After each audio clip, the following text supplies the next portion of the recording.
আবার বাংলাদেশে একটু প্রবলেম আছে, অনেক ইন্স্যুরেন্স কোম্পানি আছে তারা কিন্তু মূলত ক্যাপটিভ ইন্স্যুরার। বাংলাদেশে অর্থনীতির অন্যতম একটি পিলার বা স্তম্ভ সেটা হচ্ছে বিমা খাত। ভারতের মতো একটি দেশে মানে বিমার যে ইন্ডাস্ট্রি বলে সেখানে কোম্পানির সংখ্যা আমাদের চেয়ে ঢের কম। এই যে ইন্স্যুরেন্স ব্যবসা করে কেউ অতিমাত্রায় লাভ করবেন, এই মন মানসিকতা থাকলে ইন্স্যুরেন্সের সেবা জনগণের দোরগোড়ায় পৌঁছানো সম্ভব নয়।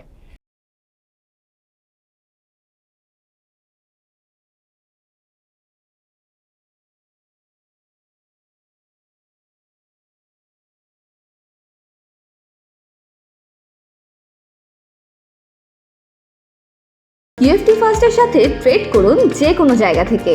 ক্যাম্পাসে ক্লাসের ফাঁকে, ঢাকার জ্যামে বসে কিংবা ঘরে বসে ট্রেডিং এখন হাতের মুঠোয়। তাই ট্রেড করুন যখন খুশি, যেখানে খুশি।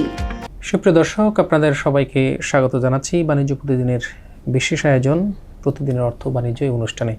আপনারা জানেন আমরা এই অনুষ্ঠানে আলোচনা করে থাকি অর্থনীতির বিভিন্ন দিক নিয়ে। আজকে আমরা আলোচনা করব অর্থনীতির অন্যতম একটি খাত বিমা। 5 আগস্টের পরে এই খাতে এক ধরনের অস্থিরতা তৈরি হয়েছিল। পরবর্তীতে চেয়ারম্যান দেওয়ার পরে নতুন সরকার আসার পরে সেই চেয়ারম্যানও পদত্যাগ করেছেন। এখন পর্যন্ত ওইখানে নিয়ন্ত্রক সংস্থার যে প্রধান পদটি এখনও খালি রয়েছে।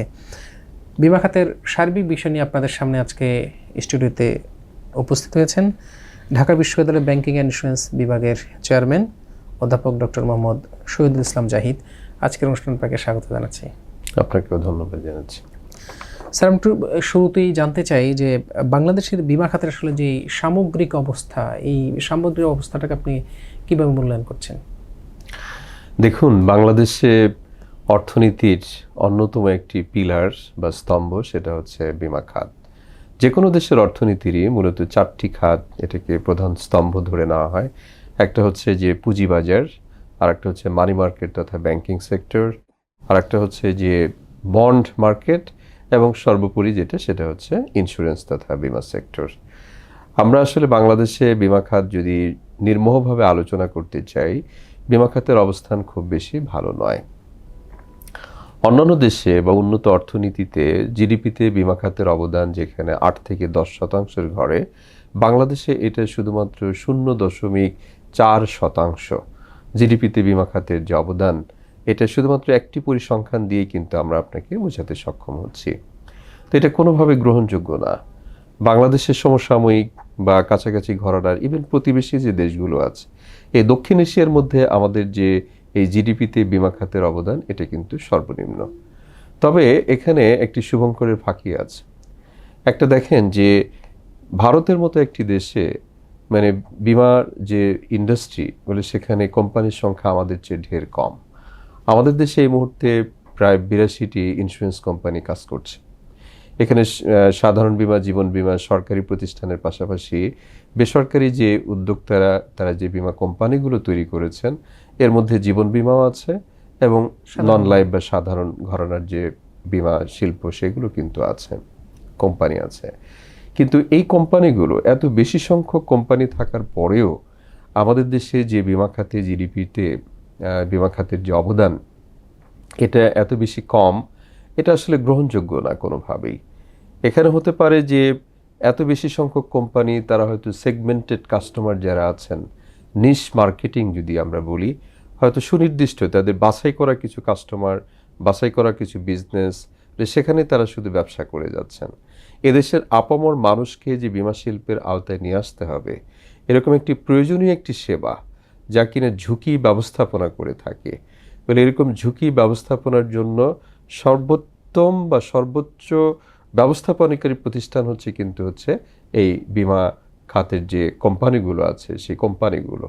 কিন্তু এতগুলো কোম্পানি থাকার পরেও যখন আমরা দেখতে পাচ্ছি যে এখানে কাভারেজ কম এবং পেনিট্রেশন কম এবং হচ্ছে প্রিমিয়াম রেট এটাও তুলনামূলকভাবে কম বেশি, এরকম একটা অবস্থানে যে দেশের মানুষ আসলে বিমা খাতের প্রতি খুব বেশি আস্থাশীল না, সার্বিকভাবে এটা আসলে খুব বেশি আশা জায়গা নিয়ে কোনো তথ্য বা ইনফরমেশন না। এত সম্ভাবনা থাকার পরেও যে বিমা খাতের প্রতি মানুষের আগ্রহটা নাই, এটার পেছনের কারণগুলো আপনি কি মনে করছেন? এখানে আসলে একটি বাজার ব্যর্থতা আমরা বলতে পারি, কারণ বাংলাদেশ মুক্তবাজার অর্থনীতিতে বিলং করি আমরা, যেখানে আমরা ধরেই নিই যে চাহিদা সাথে হচ্ছে আমার যোগানটা নিরূপিত হবে। আমরা এখানে দুই দিক থেকে কিন্তু আসলে এই বীমা খাতের যে অদক্ষতা, অব্যবস্থাপনা বা দেশের মানুষের কাছে অগ্রহণযোগ্যতা, এর মূলত দুই দিক থেকে সাপ্লাই সাইড কিছু কারণ আছে, আবার হচ্ছে ডিমান্ড সাইডের কিছু কারণ আছে। সাপ্লাই সাইডের কথা যদি আমরা বলি, এখানে সাপ্লাই সাইড কারা দিচ্ছে? এখানে এই বাজারের এই সেবাটা সরবরাহ করেন মূলত হচ্ছে কোম্পানিগুলো। এখন এই কোম্পানিগুলোকে আবার দেখভাল করেন হচ্ছে রেগুলেটরি প্রতিষ্ঠান আছে সরকারের পক্ষ থেকে। বাংলাদেশে insurance development and regulatory authority আছে, IDRA আছে। তো সুতরাং যদি সাপ্লাই সাইড এর ক্ষেত্রে ব্যর্থতার কথা আমরা চিন্তা করি, বা ব্যর্থতা যদি নাও বলি, কারণের কথা যদি বলি, কাভারেজটা এত কম হওয়ার কারণটা, সেক্ষেত্রে এদের তাহলে মানসিকতা অথবা তাদের যে ইচ্ছা, এখানে কিন্তু প্রশ্ন তোলা যায়। আমার কাছে যেটা মনে হয় যে ওনারা কি আসলে চান যে সারা দেশের মানুষ এই বীমা শিল্পের ভিতরে আসুক? আসলে দেখুন যে এখানে সেগমেন্টেড কাস্টমারের কথা যদি আমরা বলি, এদেশের আপামর জনসাধারণকে যদি আমরা বীমা শিল্পের আওতায় নিয়ে আসতে চাই, যেমন ধরেন একজন জেলে, কামার কুমার, মজদুর, কৃষক, তাদেরকে যদি নিয়ে আসতে চাই, তারা কিন্তু খুব বেশি প্রফিটেবল কাস্টমার হবে না। একজন নৌকা ডুবে হয়তো একজন জেলে বা মাঝি তিনি মারা যেতে পারেন, তার জীবন কিন্তু ঝুঁকির মুখে, এবং বাংলাদেশ নদীমাতৃক দেশ, ঝড় ঝঞ্ঝা নানা ধরনের ঝুঁকি আছে।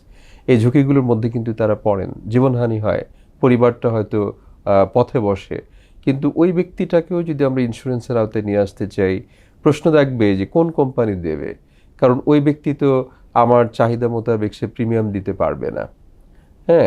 আবার একজন কৃষক, তার ফসল হারি হয়, এবার খরা হলো, এবার বন্যা হলো, এবার ঝড় বৃষ্টি বেশি হলো বা কম হলো।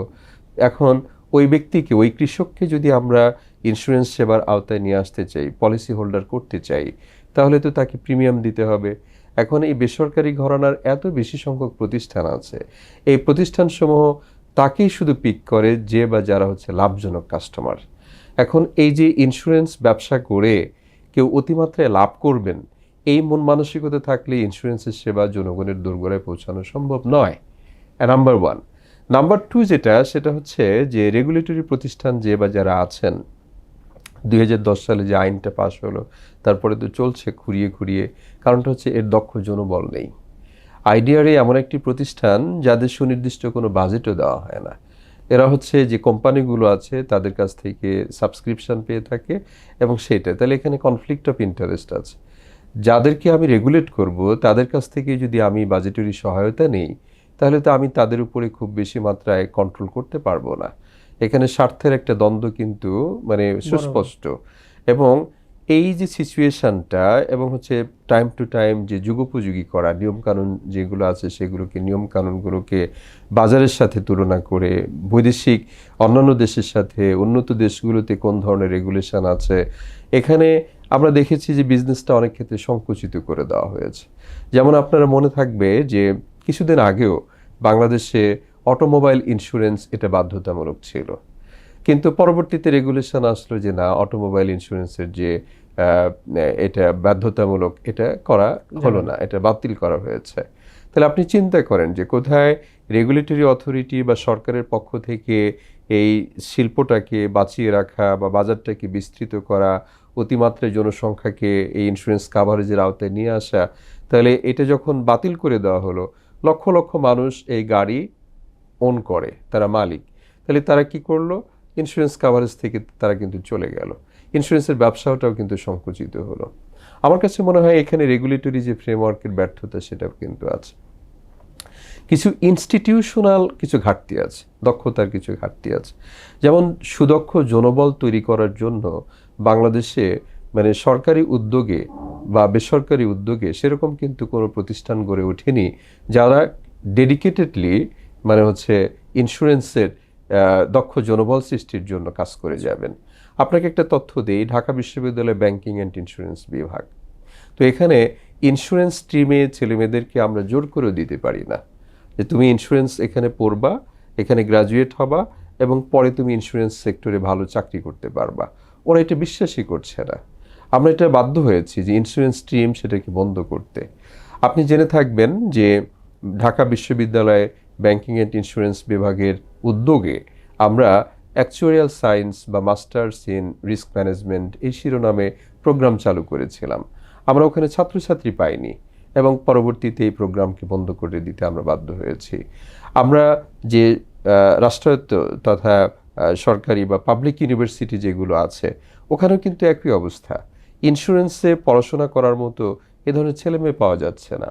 আবার বেসরকারি উদ্যোগে যে বেসরকারি প্রতিষ্ঠানগুলো আছে, বিশ্ববিদ্যালয় বলি, বেসরকারি বিশ্ববিদ্যালয় বা কলেজগুলো, সেখানেও কিন্তু ইন্স্যুরেন্সের উপরে গ্রাজুয়েট হবে, মাস্টার্স ডিগ্রি নেবে, এ ধরনের পাওয়া যাচ্ছে না। তাহলে প্রশ্নটা হচ্ছে, এই যে এত বেশি বেকারত্বের দেশ, বেকার জনসংখ্যা, তারা ইন্স্যুরেন্স কেন পড়তে চায় না? কারণটা হচ্ছে তাদের সামনে আমরা একটা বিগ পিকচার দিতে ব্যর্থ হচ্ছি যে তুমি এখান থেকে পড়াশোনা করে, যেটা ব্যাংকিংয়ে পড়লে, ফিনান্সে পড়লে, অ্যাকাউন্টিংয়ে পড়লে, একটা ব্যাংকিংয়ের ছেলে মেয়ে সে দেখে যে বাংলাদেশে অনেক ব্যাংকিং কোম্পানি আছে, সে যখন এখান থেকে পড়াশোনা করে বের হবে, ব্যাংকে গেলেই সে হয়তো 50,000 টাকা, ভালো একটা স্যালারি, 60,000 টাকা, 70,000 টাকা স্টার্টিং লেভেলে সে স্যালারি পাবে। তো সুতরাং সে কিন্তু উৎসাহিত হয়, সে তার ভবিষ্যৎটা এই মুহূর্তে দেখতে পায় এবং সে সিদ্ধান্ত নেয় যে ফিনান্সে পড়বে, ব্যাংকিংয়ে পড়বে, অ্যাকাউন্টিং, অর্থনীতিতে সে পড়াশোনা করবে। কিন্তু আমরা আমাদের এই ইয়াং জনগোষ্ঠীকে, যারা এই অদূর ভবিষ্যতে 2, 4, 5 বছরের মধ্যে চাকরিতে জয়েন করবে, এই ছেলেমেয়েদেরকে মোটিভেট করতে পারছি না। আমরা কোম্পানিগুলো, রেগুলেটরি প্রতিষ্ঠান বা সামগ্রিকভাবে সরকারের পক্ষ থেকে এ ধরনের কোনো সুনির্দিষ্ট উদ্যোগ নিতে ব্যর্থ হয়েছি, যাতে করে এই ইয়াং জনগোষ্ঠী তারা উদ্বুদ্ধ হবে, ইন্স্যুরেন্স পড়ে ইন্স্যুরেন্স শিল্পের সাথে, সেবার সাথে যুক্ত হবে। আর এরা যদি না আসে, তাহলে আপনি এই ইন্স্যুরেন্স সেক্টরে যে জনবল দরকার, এটা কই থেকে পাবেন? এরা তো হচ্ছে অনেকে খুব সাধারণ পড়াশোনা করে, এসএসসি পাস করে, ইন্টারমিডিয়েট পাস করে বা ডিগ্রি পাস করে, যখন হচ্ছে স্পেশালাইজড নলেজ না নিয়ে কোম্পানিগুলোতে জয়েন করছে, তারা তো আসলে কোম্পানির জন্য কাজ করতে পারছে না, এই শিল্পের বিকাশের জন্য কাজ করতে পারছে না। আরেকটা বিষয় একটু হালকা করে বলে রাখি, যে ডিমান্ড সাইডে যেটা আছে, যে এখানে ইন্স্যুরেন্সটা কেন জরুরি, যেমন হচ্ছে অগ্নিবীমা বলেন, নৌবীমা বলেন, অথবা মোটর ইন্স্যুরেন্স বলেন, লাইফ ইন্স্যুরেন্স বলেন, ইন্স্যুরেন্সের যে বিভিন্ন প্রকারভেদ আছে, বলে যারা আমার সম্ভাব্য কাস্টমার, যারা এই চাহিদার সাথে সংযুক্ত, তাদেরকেও আমরা বোঝাতে ব্যর্থ হয়েছি যে ইন্স্যুরেন্স করলে তোমার কি বেনিফিট হবে, আর ইন্স্যুরেন্স না করলে তুমি কত বড় ঝুঁকির মধ্যে আছো। এই যে কস্ট বেনিফিট অ্যানালাইসিসটা, এটা যদি আমরা সামগ্রিকভাবে দেশের মানুষের কাছে স্পষ্টভাবে উপস্থাপন করতে পারতাম, আপনারা যারা ডেডিকেটেড সাংবাদিক আছেন, মিডিয়া পিপল আছেন, তাদের মাধ্যমে জনগণের কাছে আমরা পৌঁছাতে পারতাম, তখন তারা উদ্বুদ্ধ হতেন এবং ইন্স্যুরেন্স শিল্পটা তখন হতো ভাইব্র্যান্ট একটা শিল্পে রূপান্তরিত হতে পারবে। তো এই সচেতনতা বৃদ্ধির জন্য আসলে কার এগিয়ে আসা উচিত, সরকার নাকি প্রাইভেট সেক্টর? আমাদের ডেভেলপিং কান্ট্রি তথা বাংলাদেশ বা অপরাপর এই রকম সম্ভাবনাময় যে দেশগুলো আছে, এখানে দেখেন আমাদের ছোট্ট একটি দেশ, কিন্তু জনসংখ্যা কিন্তু অনেক বেশি, অর্থনীতির সাইজ ধীরে ধীরে কিন্তু বৃদ্ধি পাচ্ছে। আমাদের মাননীয় প্রধানমন্ত্রী এবং বর্তমান সরকার, তারা কিন্তু একটা টার্গেটও দিয়েছেন যে 41 সালের মধ্যে $1 ট্রিলিয়ন অর্থনীতিতে আমরা রূপান্তরিত হতে চাই, 41 না 36 সালের মধ্যে। তো সুতরাং এই যে $1 ট্রিলিয়ন ইকোনমিতে রূপান্তরিত হতে গেলে তাহলে সম্পদ বৃদ্ধি পাবে, সম্পদ যখন বৃদ্ধি পাবে আপনার ঝুঁকি বৃদ্ধি পাবে, আর ঝুঁকিটা যদি বৃদ্ধি পায়, আপনি কি চান একটা দাম দিয়ে 1 কোটি টাকা দিয়ে আপনি একটা গাড়ি কিনেছেন, সেই গাড়িটা কোনো কারণে ক্ষতিগ্রস্ত হোক, এবং ক্ষতিগ্রস্ত হতেই পারে, গাড়ি চালালে ক্ষতি হবে, কিন্তু সেই ঝুঁকিটা কাভার করার জন্য আপনি ইন্স্যুরেন্স নেবেন।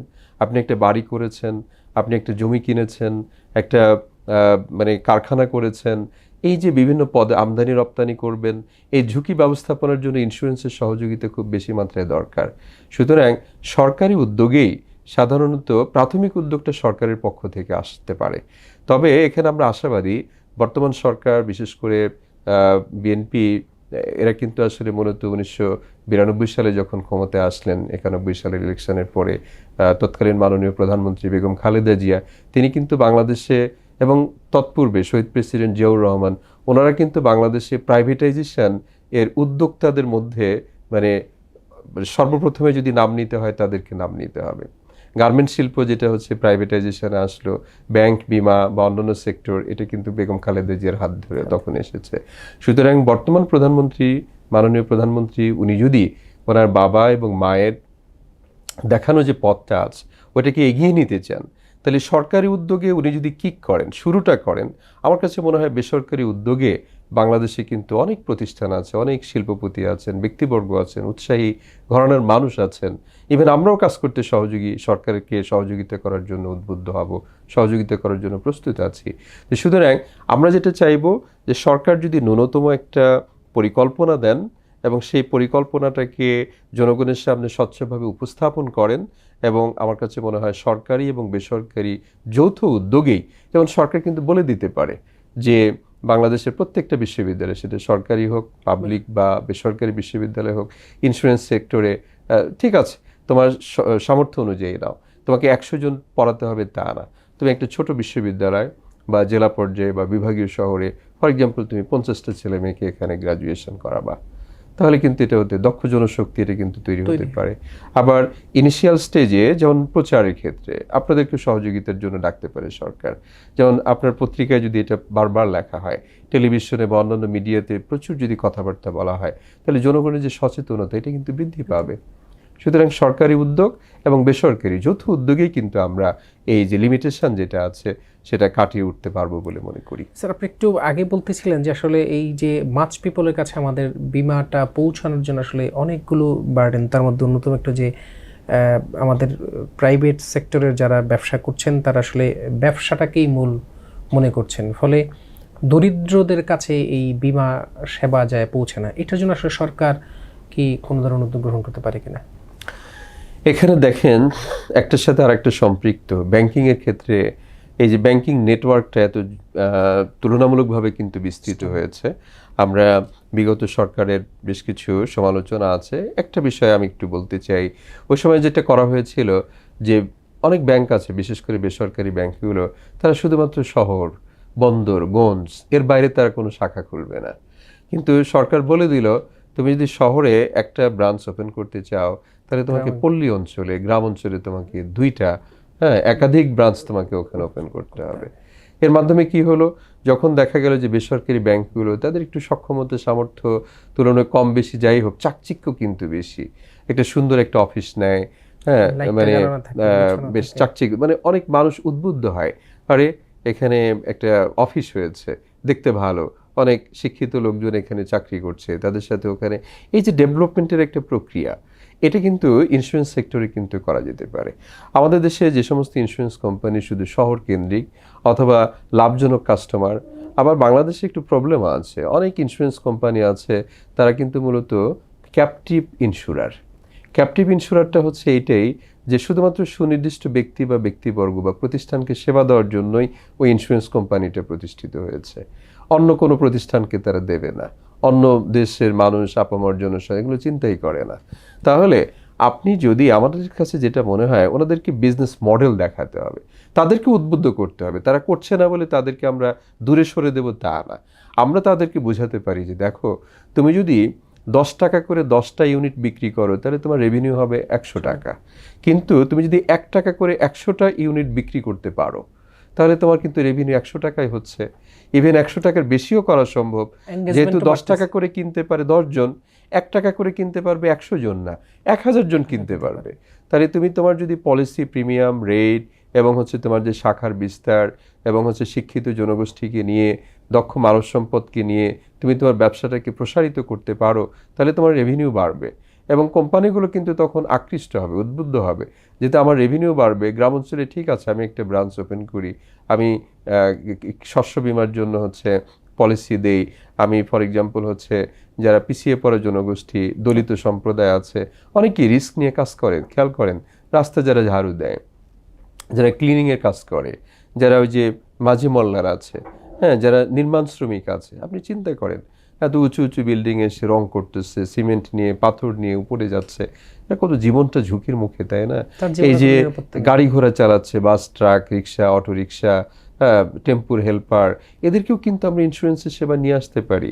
আমরা এদেরকে কেন মনে করি যে তারাও তো এদেশেরই মানুষ, তারও যদি জীবনটা হানি হয় সেই পরিবারটা পথে বসে, তাই না? সুতরাং তার জীবনের কি মূল্য নেই? অ্যাক্সিডেন্ট হতে পারে, কিন্তু অ্যাক্সিডেন্টের পরে তার পরিবারটা যাতে পথে না বসে। আর ইন্স্যুরেন্সের আরেকটা পরোক্ষ বেনিফিটও আছে, সেটা হচ্ছে ইন্স্যুরেন্স মানুষের মনোবলটাকে চাঙ্গা করে দেয়। কেউ যদি দেখে যে একদল মানুষ, গবেষণাও দেখা গিয়েছে 2 দল মানুষ, একদল মানুষের ইন্স্যুরেন্স আছে আর একদল মানুষের ইন্স্যুরেন্স নাই, যাদের ইন্স্যুরেন্স আছে তাদের মনোবল অনেক চাঙ্গা, কনফিডেন্স, তাদের জীবনযাত্রার মান, চিন্তাভাবনা, হ্যাঁ, এই সমস্ত কিছু কিন্তু তুলনামূলকভাবে বেশি হাই। এবং যাদের হচ্ছে ইন্স্যুরেন্স নেই তারা মনোবলহীন থাকে, তারা হচ্ছে খুব বেশি উৎসাহী হয় না, তারা নির্জীব থাকে।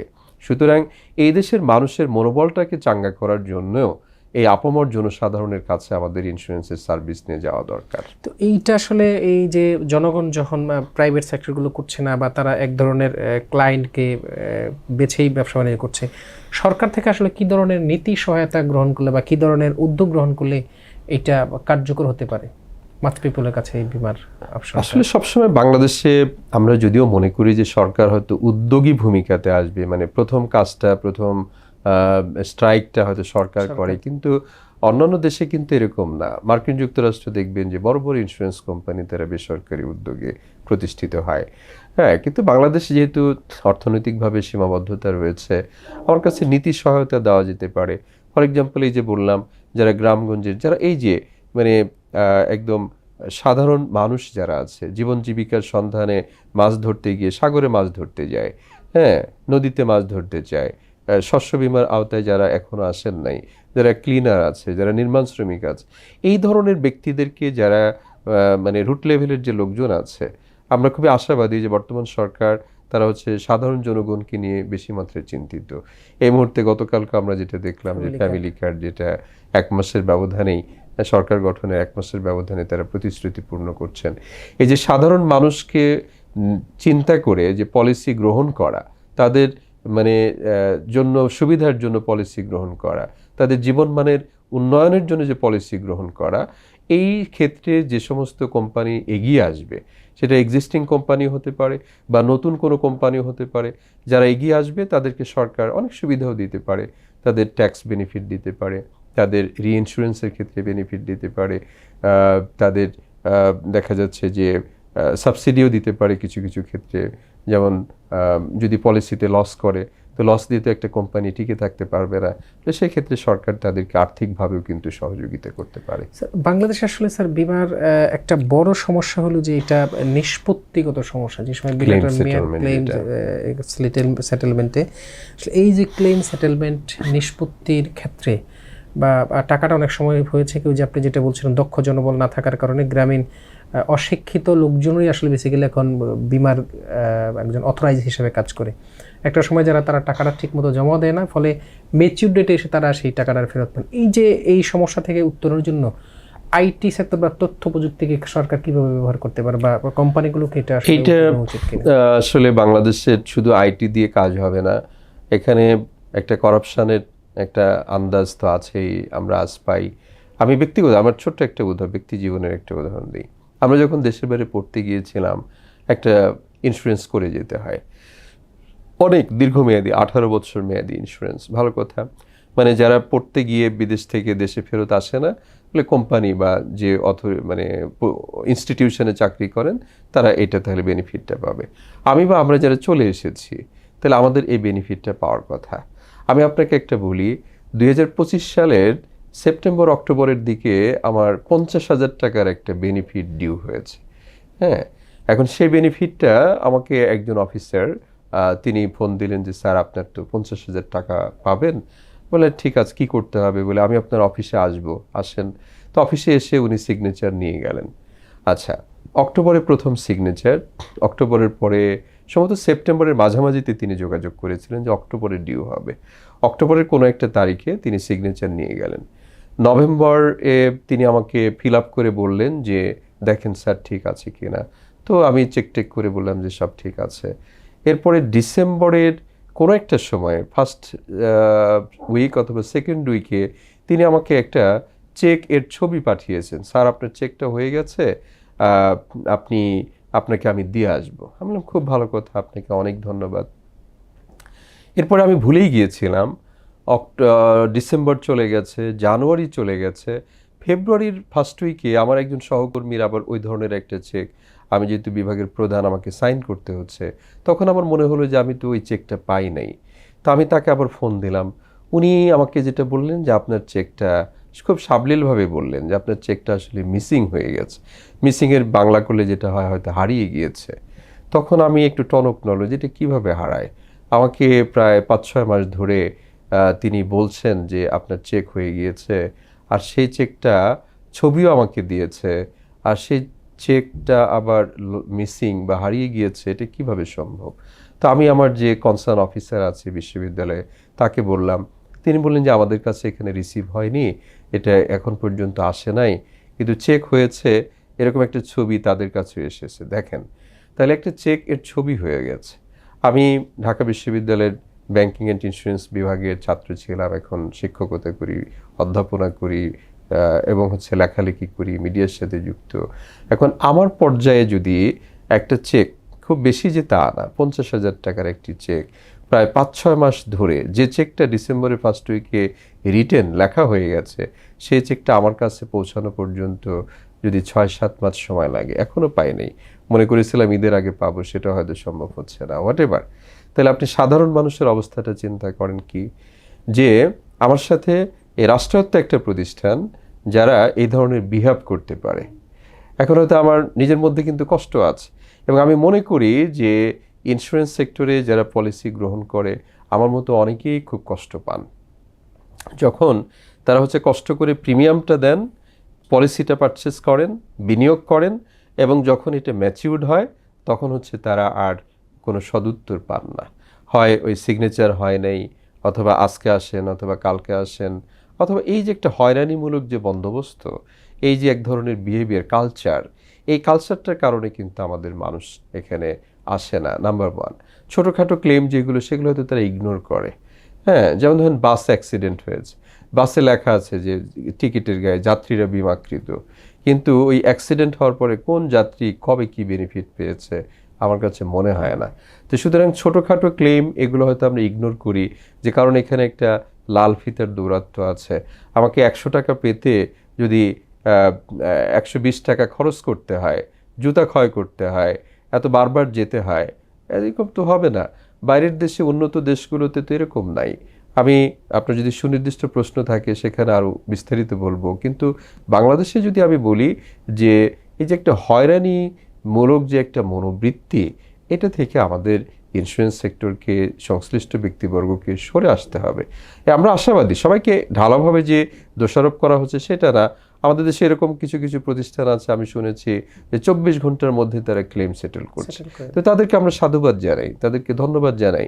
আমরা এটা প্রত্যাশা করি যে যারা এই কোনো একটা প্রতিষ্ঠান যদি 24 ঘন্টার মধ্যে আপনার দিতে পারে, কি বলা হচ্ছে যে ক্লেম সেটেল করতে পারে, তাহলে আপনি কেন পারবেন না?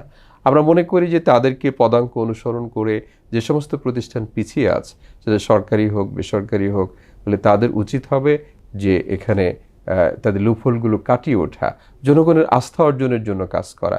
জনগণ যদি আস্থায় আসে তাহলেই কিন্তু শুধুমাত্র তারা ভালো ব্যবসা করতে পারবে ভবিষ্যতে।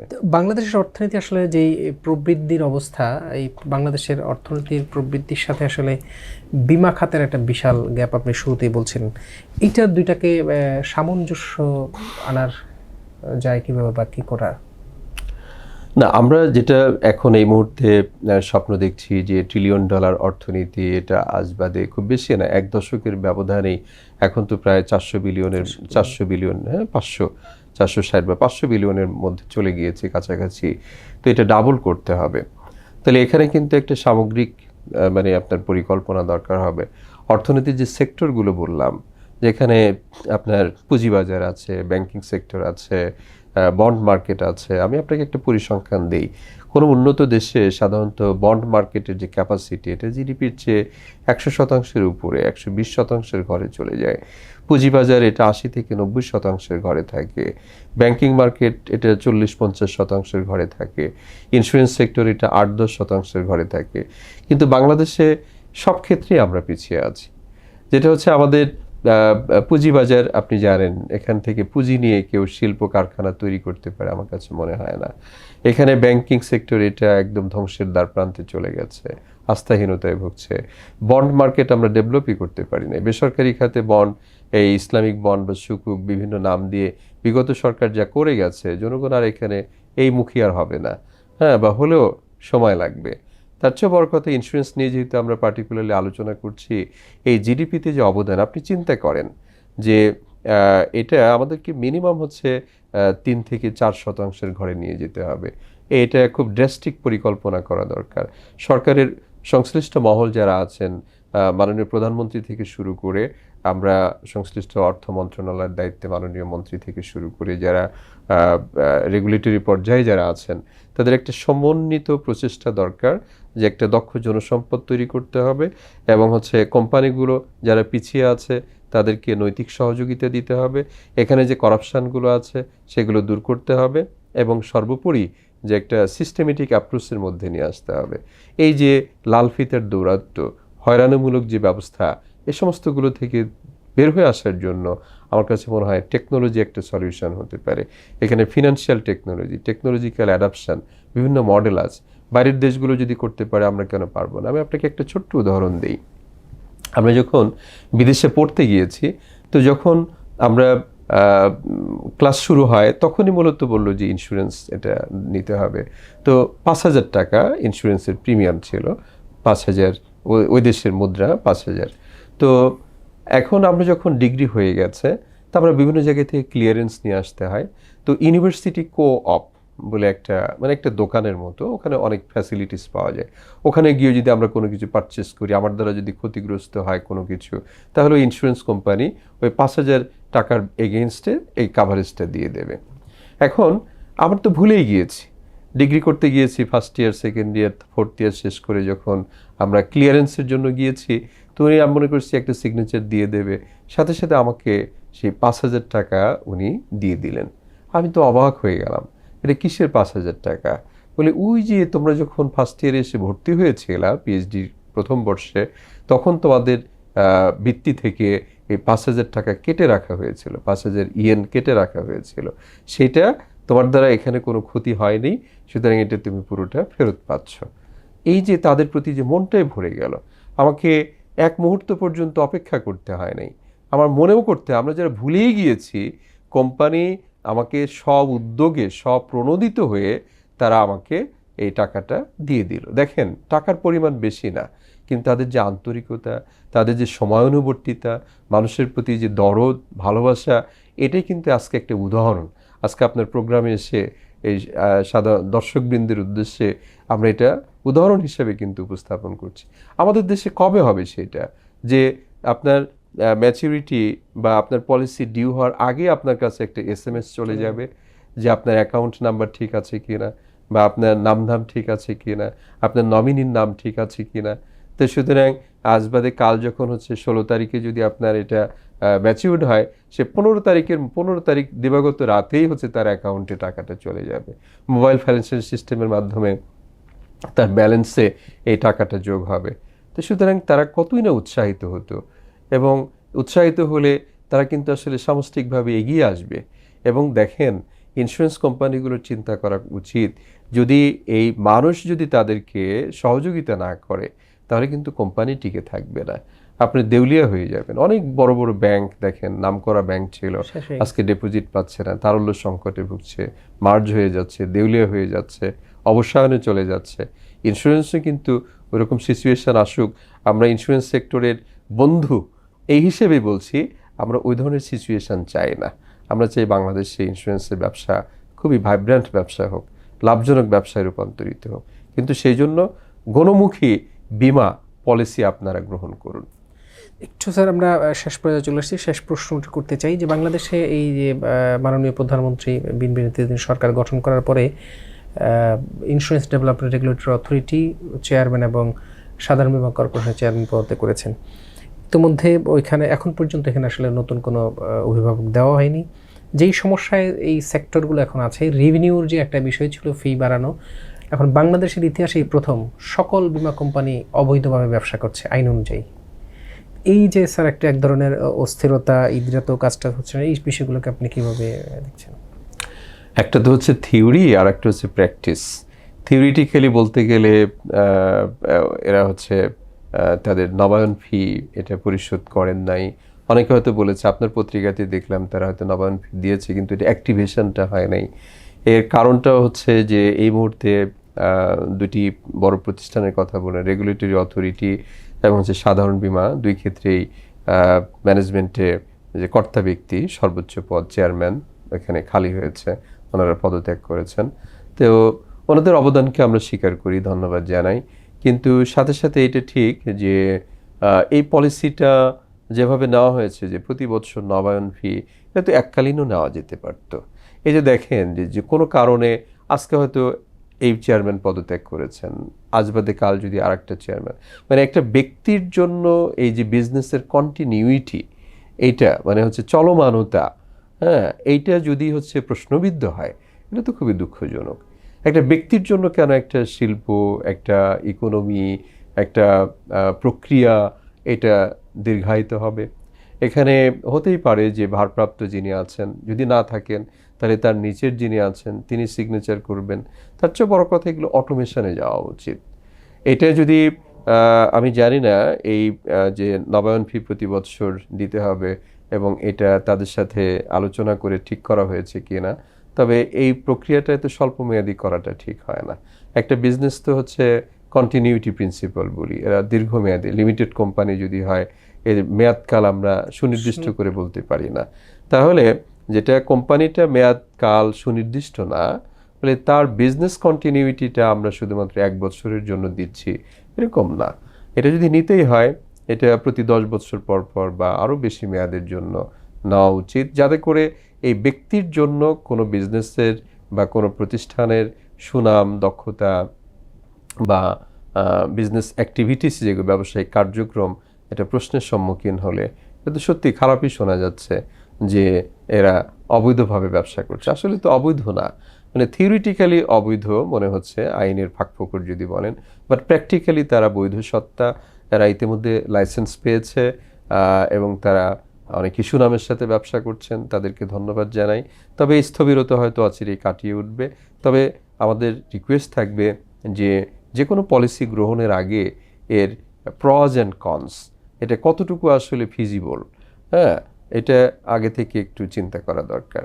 আমি সর্বোপরি বলতে চাই যে বাংলাদেশে ইন্স্যুরেন্স সেক্টর ডেভেলপমেন্টের জন্য গবেষণার যে প্রয়োজনীয়তা, এটা কিন্তু আসলে আমরা উপেক্ষা করে এসেছি সময়ের সময়। দেখুন এই যে এই ইস্যুটা আসলো, এটাও যদি একটা ছোটোখাটো গবেষণা করে যেই বা যারা সংশ্লিষ্ট ব্যক্তিবর্গ আছে একটা মতামত নেওয়া, হ্যাঁ, একটা আলোচনার পর্যায়ে নিয়ে আসা, সেটাও যদি হতো যে 1 বছর পর পর কি টাকা দেওয়া, এটা কতটুকু আসলে যুক্তিসঙ্গত, এরকম যদি আমরা গবেষণার ভিত্তিতে, আলোচনার ভিত্তিতে, পারস্পরিক সহযোগিতার ভিত্তিতে, এক কথায় হচ্ছে বাজারটাকে যদি আমরা সফল হতে দেই, দ্যাট মিন চাহিদা এবং যোগান, এই দুইটা মুক্তবাজার অর্থনীতিতে এটা আমরা বারবার বলতে হয় যে যেখানে চাহিদা এবং যোগান এখানে ইন্টারসেকশন করে, ইকুইলিব্রিয়াম হয়, সেখানেই হচ্ছে আপনার ইকুইলিব্রিয়াম প্রাইস এবং ইকুইলিব্রিয়াম কোয়ান্টিটি এটা সেট হওয়া উচিত।